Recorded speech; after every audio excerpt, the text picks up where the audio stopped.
kuna kitu sasa hapa nataka nijaribu leo kutoa, yani kama kutoa ufafanuzi. Kuna watu wengi wao wananiuliza hili swali la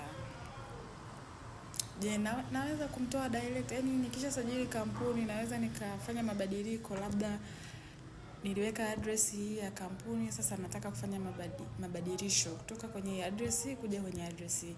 Au labda kuna director tulimweka, afu sasa hivi nataka tumbadilishe director huyu tumweke director mwingine. Au labda tunataka kumongeza shareholder.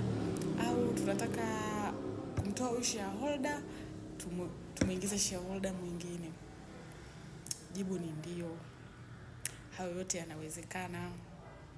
Unaposajili kampuni na baadaye taarifa zako za kampuni zikabadilika, unaruhusiwa kuja kufanya mabadiliko tena kwenye system ya BRELA, kwa sababu mwisho wa siku lazima pia registrar wa kampuni ajue kwamba kuna mabadiliko fulani yamefanyika kwenye kampuni. Kwa lazima uya-update kwenye kwenye system BRELA.